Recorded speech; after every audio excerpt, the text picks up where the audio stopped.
Are you looking for a fun way to win up to 25 times your money this football and basketball season? Test your skills on Prize Picks, the most exciting way to play daily fantasy sports. Just select two or more players, pick more or less on their projections for a wide variety of stats, and place your entry. It's as easy as that. If you have the skills, you can turn $10 into $250 with just a few taps.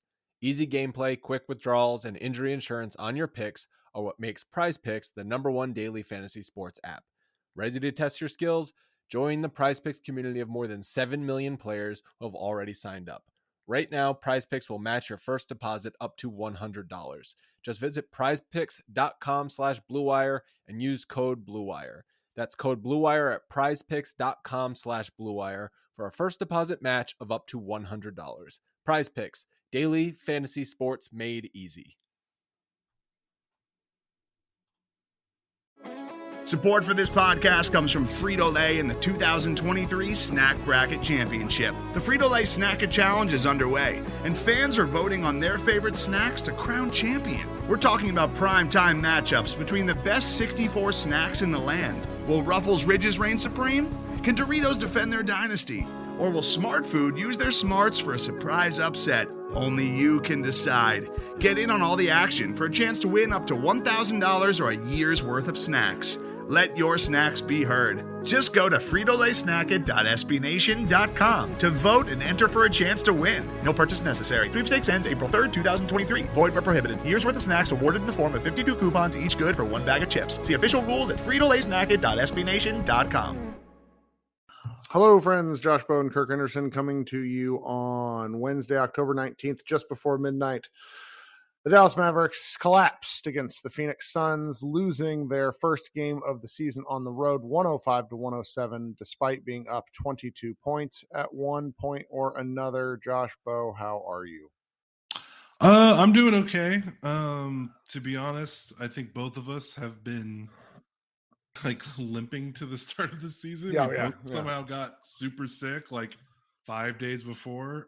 So I wasn't even sure how much energy I would have, but I knew that we had, it's the first game of the season, man. We got to do this, right? So, hey, I'm here, and I feel a little bit better physically than I did 24 hours ago. So, hey, I mean, can't ask for much more, although, man, that loss stunk, but what are you going to do? Well, let me tell you something, because I want to talk about this up front. I want to get this right out of the way.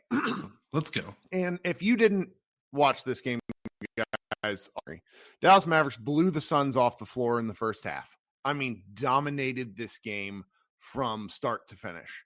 In the third quarter, Spencer Dinwiddie picks up a foul a minute into really dumb foul. Spencer had a lot of really dumb plays tonight, if we're being honest.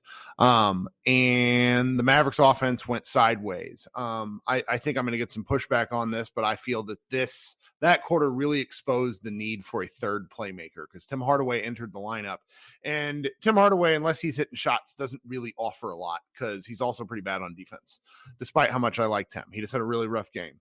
The Suns pulled all the way back within the game. I don't know if they took a lead in the third quarter. No, they did not take a lead in the third quarter. Wood, who played a great game, saved the Mavericks offense, because the Mavericks offense went from the 10-minute mark to the 1-minute mark, where they scored 2 baskets. Okay, real bad offense is how bad it was. Christian Wood came into the game, scored 4 straight to end the quarter, then 12 straight to start the fourth quarter. Missed a pull-up jumper. Jason Kidd then planted him firmly on the bench, where the Suns proceeded to mount a comeback because the Dallas Mavericks, quote, defensive unit could not get a stop or a rebound. The Suns went up by 5 within remaining. So we're talking a 27-point swing. Luka Doncic wills the Mavericks back into the game, and Damian Lee, who was lights out for the Suns in the fourth quarter, sinks a game-winning shot to put the thing out of reach. I want to talk about this up front because I'm irritated about it. I'm just going to get right to it. I remember when Coach Jason Kidd joined the Mavericks in 2008. That was the year, right? Yeah, when they traded Jevin Harris for him. First big game they had. Avery Johnson pulled Jason Kidd from crunch time against the Spurs. The Mavericks lost. After the game, Avery Johnson said that Jason Kidd didn't know the plays. It was the genesis of my online lunatic behavior, because I remember finding a website called fireavery.com. And that was basically the start of Avery's end. And Jason Kidd had some explaining to do here, because that coaching decision was really the pivot point, I think, to them losing this game. And I want to know if you think I'm.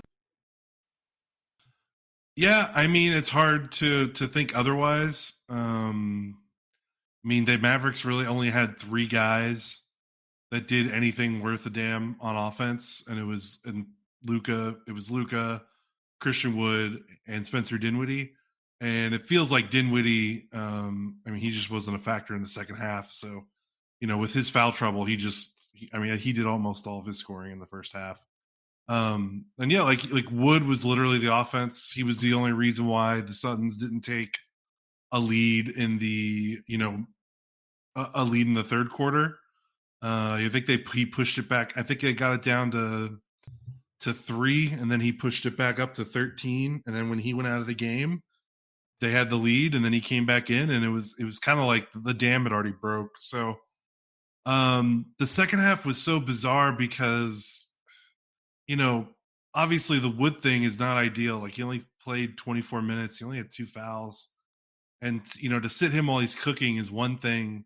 But it was another thing that, like, yeah, Wood being on the floor would have made a difference, but Luka had a really weird second half. And yeah, he did. Like you said, and Dinwiddie had that, Dinwiddie looked great closing out the half. Like, he started the game a little cold, and then he really picked it up, and he looked awesome to close out that half. And that fourth foul, just like, him going to the bench, I think just screwed up whatever, flow he had in that game, because he was really a non-factor after that. So, yeah, benching Christian Wood didn't help, and I certainly wouldn't have done it if I were in that position. Well, but it also just goes to show, like, there was other weird stuff happening in that second half. Oh gosh, I mean, yes, and that's why I said I'm absolutely going to take some heat for this, because the other thing that has to be noted is that the non-Luka Doncic Dallas Mavericks went 8 of 21 from the free throw line, and that included Christian Wood, who missed 6.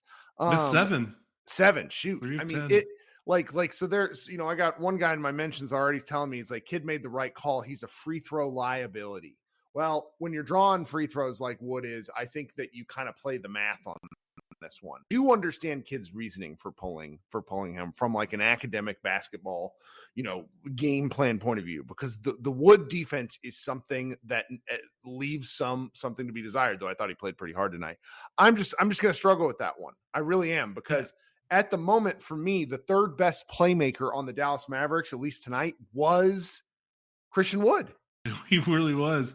I think what was weird, I don't think it was so weird that he got pulled. I don't want to say pulled. Like, pulled makes it sound like Kid got mad at him instead of, like, it made sense because he was playing, like, a lot of that third quarter. Like, when he left the game, I wasn't like, oh man, they're benching him. It was more like, oh, they're giving him a breather so he can be ready for the fourth quarter and for crunch time. And then, 6 minutes left, 5 minutes left, and he's still not on the floor. That's when it got really weird. And then, I think he went back into the game when there was like 2 minutes, I can't remember, 2 minutes left, 3 minutes left. So that was the weird part. Like, I actually understand him coming out of the game to maybe get a breather and be ready and be, have as fresh as legs as possible for the final stretch of the fourth quarter. But the fact that it still took him like maybe 3 minutes longer, I think, to come back into the game than I would have liked. He probably should have came back in the game with 6 or 5 minutes around that mark, 5 or 6 minutes left. Well, he left. So Wood leaves the game at 6:41. And then Wood does not re-enter the game until 2:19. Yeah, it was a long break, long layoff. It was a 4-minute break, and maybe there's some. It's just during that time, the Mavericks leave, and Kid is up. The Mavericks are up 13. 95-84 when Maxi Kleber enters the game. So, I mean, that's sort of like Wood fouls a double-digit lead. Devin Booker. Yeah, and so it goes from being, a 12-point lead, 10-point lead, whatever. When he comes back in, they're down 1. And so that's a 10-minute swing in 4 minutes. Right. For me, it's like, why did it take for them to be back down 1 for him to come back in? Like, that was definitely the weird part. And and that it's spoiled, like you said. I mean, this is kind of, I don't know, glass half full, glass half empty. You talk about he was the third best playmaker. Like, it kind of spoiled. He was having a really good night, not just scoring the ball, but passing. Like, Yep. he only had one Really nice turnover. plays. Yeah, he only had 2 assists, but he probably should have had 4. He had a lot of like secondary type things. Yeah. There was just not like, there was elements where you can see where he's really going to be a problem offensively for teams, because he makes, and you know, this is one thing Dwight Powell was underrated about, like making that right play out of the roll pass. Yes. Except he drew defenders to him in a way that Dwight Powell like never did. Yeah. I think he found someone for a layup off that, and then like he found Dorian for a dunk, but it got blocked. I mean, if he that was not part, like when I kind of did like a scouting on him and did my profile or feature on him after they traded for him, that was like not even part of it. Like, I knew he would be a good, be able to run some offense through him, just from the fact that he's like a really good first step guy. And just in terms of like driving and finishing, I thought that's what his offensive creation would be. But like his passing as a roll man was something really nice. I missed. I don't know if I missed that from Houston. I don't know if it was there, but it was great. And there were times when I was watching when the Mavericks were humming in the first half and he was making those reads, I was like, did I undersell like Christian Wood or this team? Like, am I gonna have to change like my expectations? Because if he's doing that consistently, I mean, the sky's the limit for this offense. But unfortunately, you know, the second half just kind of it felt like Bizarro. Like the first, like I think I'm going to rate this as my column. Like the first half kind of felt like this is the potential of this group, and then the second half was like, okay, well, this is what the worst case scenario looks like. Like, you know, the third ball handler not coming into play. You know, with Dinwiddie foul trouble. You know, Tim Hardaway not looking improved from last season. Josh Green, while he did make some plays, like just still not enough. And it was just a difficult second half for some of the narratives that have been built up during training camp that we'd hoped to see. So today's episode is brought to you by Cars.com. With over 2 million vehicles and 50,000 more added every day, Cars.com will match you with the perfect car for you, your budget, your life, your style. And if you're ready to say goodbye to your current car, Cars.com will get you an instant offer to cash it in. Just start by entering your license plate and get matched with a local dealer who will write you the check. So whether you're looking to buy or sell, just go to Cars.com. It's magical. I don't know, where do you want to go from that? But I'm just kind of look. Go ahead. So if the first half and really the second quarter were what this team can do, that third quarter are what we should all really be worried about. Right, exactly. And there's one element here. You know, Luka was interesting. So he shot 4 of 15 after the first quarter.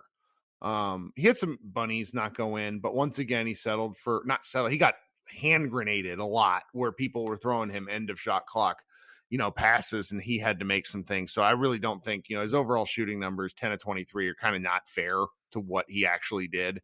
I do think that the guy that I really want to talk about right now is JaVale McGee. In 14 minutes, he did a whole bunch of, I don't know. I don't want to say he played poorly, because I don't think that's fair.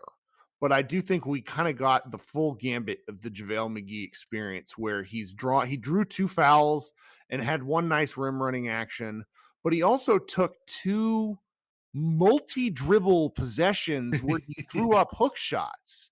And I'm sorry. Turnovers. And 2 turnovers. In a 2-point loss, if you're JaVale McGee, you can't be doing that. You just can't be. But that's what he does. Well, and I bring this up not because I think that there's all this pressure on JaVale McGee. It's because he was the key offseason signing. And so if he's going to be the guy that helps make the difference, he needs to help make the difference. You could see some potential out there with just how flippin' big he is in some of the things that they did.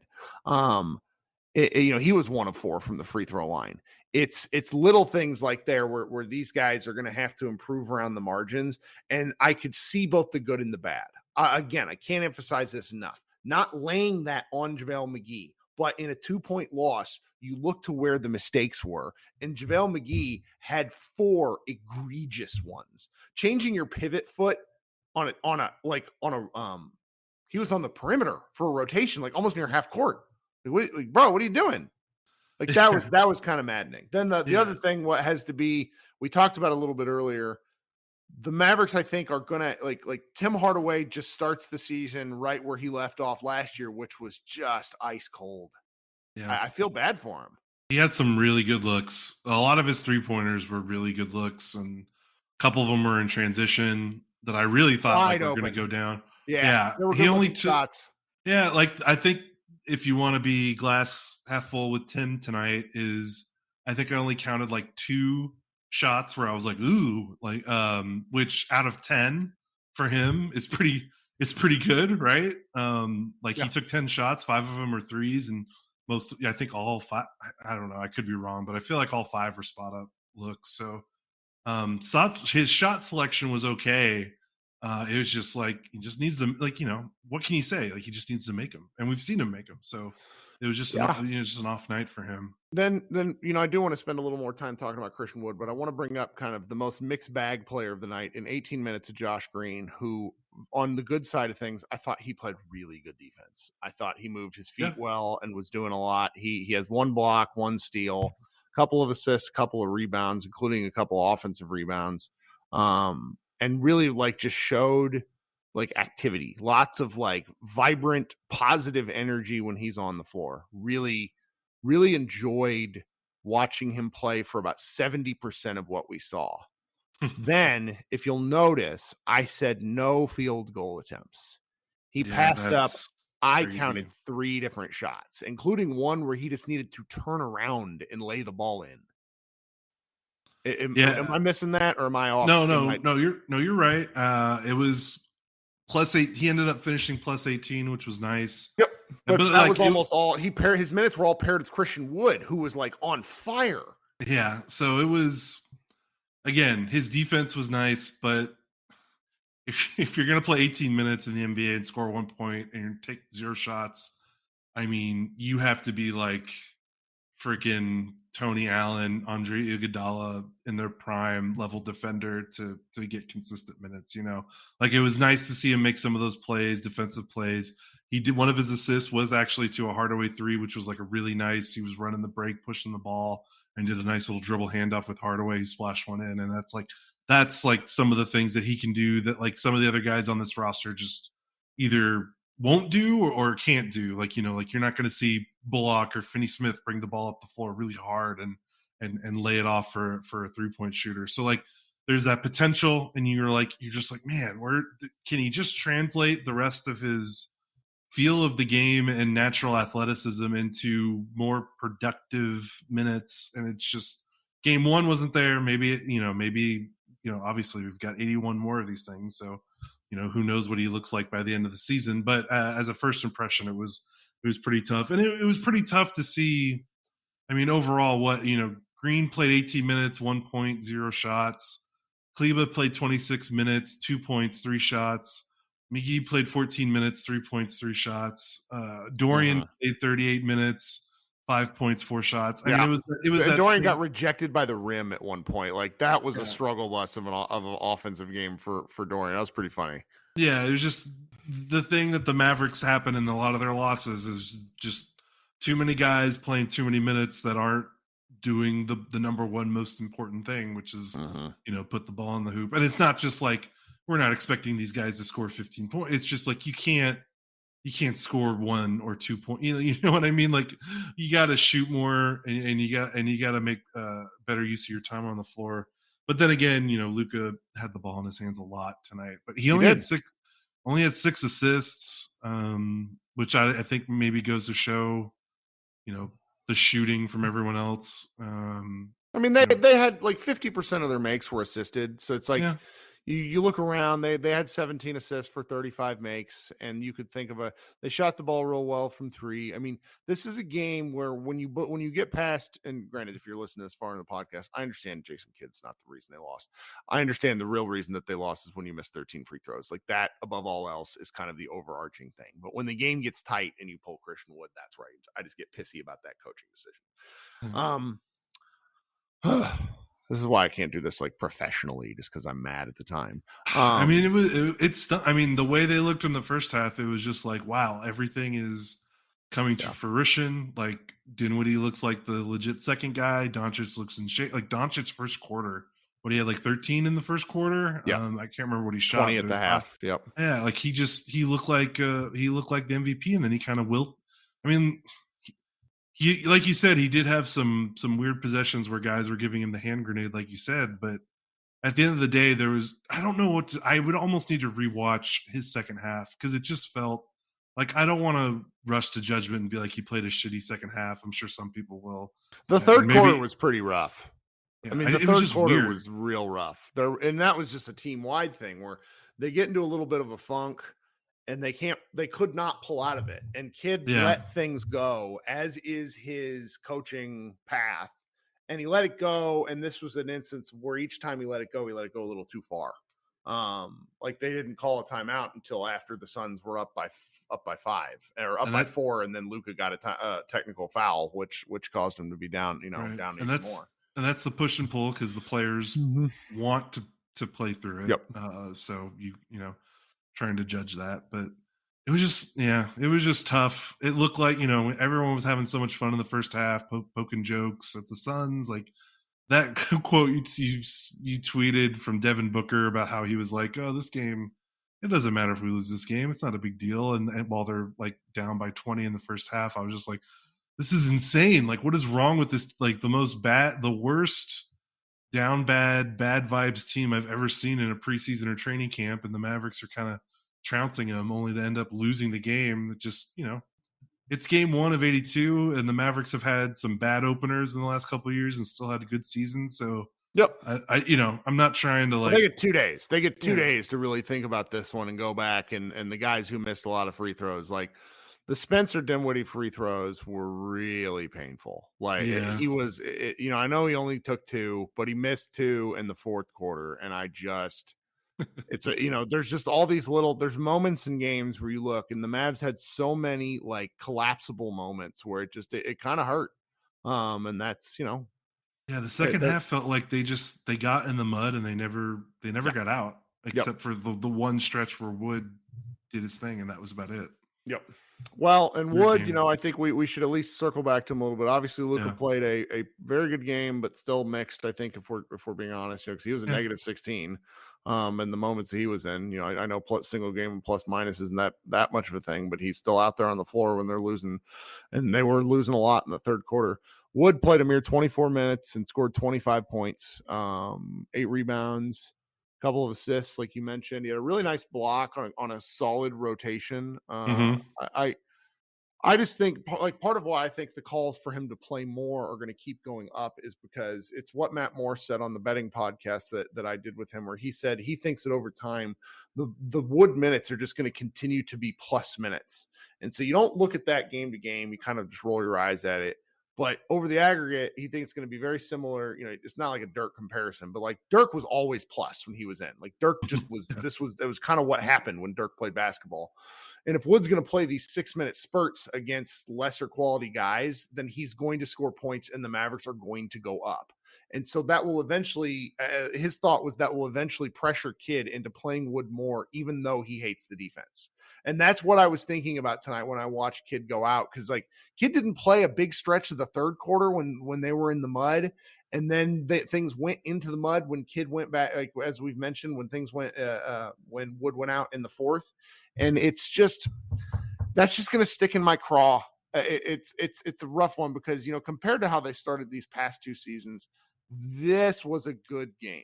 This was a should give you a lot to build off of, where for the first 15 games last year, even when they were winning, you and I were coming into these being like, what are they doing? Yeah. Like the process felt ugly. It was weird to kind of entertain. So yeah. Anyhow. And I liked with Wood. Oh man, I almost lost my train of thought there. I think defensive, like I'd have to go back and watch it, but I don't remember any like bad, like I don't think there were a ton of bad defensive possessions for him tonight. Maybe I'm wrong, but I feel like, I don't know, the Mavs were helping him a lot. Like I saw there was a lot of loading up to pre-rotate when he was on the floor. They were definitely like aware of it, but I can't remember him costing them too much on the defensive end tonight. So felt like that was, a step forward for him. And they did play him with Maxey a lot, and I think that clearly helped himself.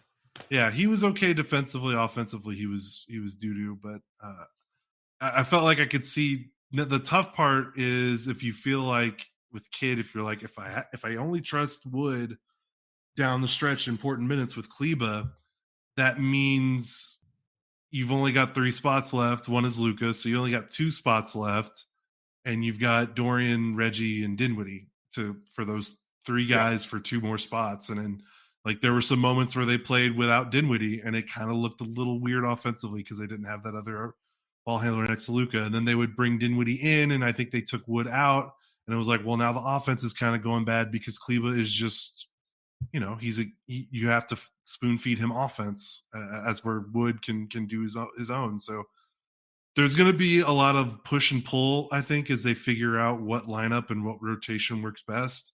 It could mean that there's some games like tonight where they look great one half and look bad in another half. Hopefully they can get through this with a winning record and then really take off once they get their lineups figured out. But I think it's going to take them. I think it's going to take the coaching staff a few, get some games under their belt to see how they manage Wood and how much they trust him to be out there kind of on his own and playing with Kleba and all that kind of stuff. Yeah. Well, I think my feelings can be summed up thusly. I'm really irritated the Mavs lost because they stayed up late. I saw enough positive. To where I still feel pretty bullish in a way that I did not feel at this point last season. And I think that there are things that they can clean up and improve upon. Every loss sucks, and I'm not going to act like it doesn't. Right. But there's things they can build on, and I guess we just have to roll over in the next game. They get 2 days to think about this, and we'd always looked at these first 4 games as tough. Right. Because I don't know, who do they even play? I knew this at one point, but now my head is they play the Grizzlies next, which is the Grizzlies had a tough overtime win tonight. Then they play New Orleans, who look like a hell beast, and then they play the Nets. Right. And so it's just this is what NBA basketball is. They're gonna they'll figure it out. Is kind of where I'm sitting. So do you have anything else? And I'll let you get on with your evening. If you're feeling bad about this game, just look at what conference favorite Denver did.